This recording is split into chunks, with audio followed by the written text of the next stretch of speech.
బ్రహ్మయ్య మరణం చాలా విషాదకరంగా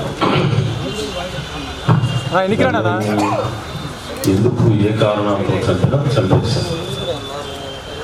నేనేంటంటే దళిత సంఘాలు, ప్రజా సంఘాలు, లేకపోతే రాజకీయ కార్యకర్త. బ్రహ్మయ్య రాజకీయ కార్యకర్త, ప్రజా సంఘాల్లో పనిచేస్తున్నాం, ప్రజా సమస్యల్లో పనిచేస్తున్నాం. మీ అంతర్గత సమస్యలకి హత్య పరిష్కారంగా చూపడం అనేది మీ యొక్క రాజకీయ దివాళం అనుకుంటున్నాను. అయితే ఒక మనిషి హత్య గావించబడ్డాడు. నేను ఒక లాయర్గా, లేకపోతే ఒక పౌరుడిగా నేను ప్రశ్నిస్తాను. బ్రహ్మయ్య అనే వ్యక్తి హత్య గావించబడ్డాడు అనేది నివాదం. దాంట్లో ఏం తీసుకుంటాం. హత్య జరిగి 8 రోజులైంది.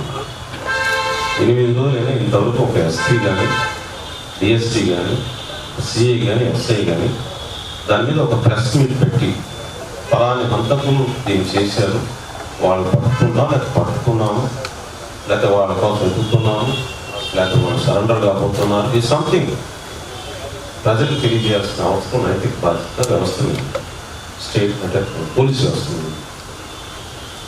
హత్య ఎందుకు జరిగిందనే దాని మీద నాకు అనవసరం. నా సంబంధం హత్య జరిగిన తర్వాత హత్యకి రాజ్యం లేదా వ్యవస్థ, పోలీసు వ్యవస్థ ఏమి పనిచేయట.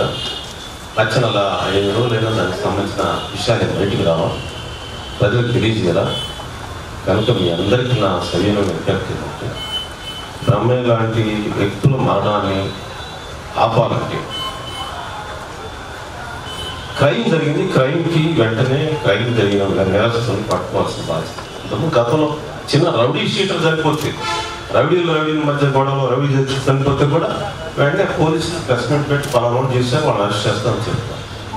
ఇంతవరకు పోలీసు స్పందించుకోవడం. దాని మీద మీరు వర్క్ చేయండి. తర్వాత బ్రహ్మయ్య ఇప్పుడు పల్నాడు శ్రీరామ్ చాలా విషయాలు చెప్పాడు, నాకు తెలియదు ఆ విషయాలు.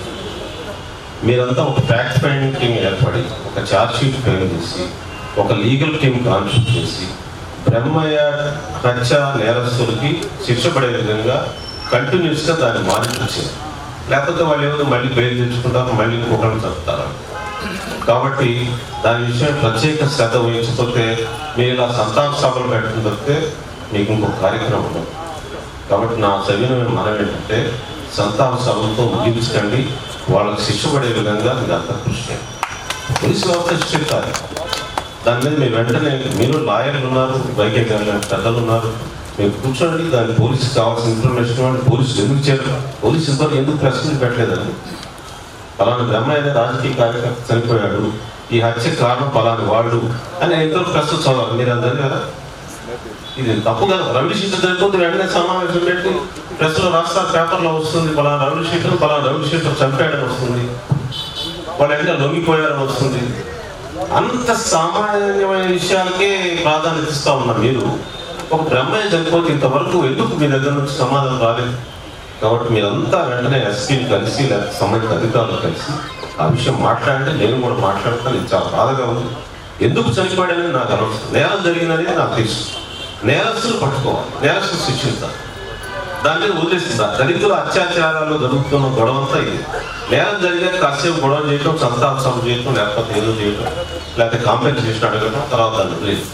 శిక్ష ఎక్కడికి పోతుంది, నేరస్తులు ఎక్కడ మిస్ అయిపోతారు. నేరస్తులు వెళ్ళిపోతా ఉన్నారు. తారంచేడు, చుండూరు, ఇప్పుడు బ్రహ్మయ్య దాకా జరుగుతుంది. అందువల్ల ఆ నేరస్తులకు శిక్ష పడకపోతే ఈ పరంపర ఆగదు. కాబట్టి బ్రహ్మయ్య ఈ ఆత్మకు శాంతి చేస్తున్నాను కోరుకుంటూ ఆ కుటుంబ సభ్యులకి ప్రగాఢ సానుభూతి తెలియజేస్తూ, బ్రహ్మయ్య మీద చేసిన దాడి హత్య, ఆ హత్య నేరస్తులు వెంటనే శిక్షించాలనేది పోలీసులకి ఆ నైతిక బాధ్యత ఉంది. దాని పట్ల, నేరం పట్ల ప్రత్యేక శ్రద్ధ వహించి ఇలాంటి రాజకీయ కార్యకర్త మరణాన్ని మనం ఆపుకోకపోతే భవిష్యత్తులో ఇలాంటివి జరిగిన, ఇలాంటి సంతాప సభలతో అయిపోతుంది కానీ వాళ్ళని కాపాడుకోలేవని తెలియజేస్తూ జోహార్ బ్రహ్మయ్య. ధన్యవాదాలు.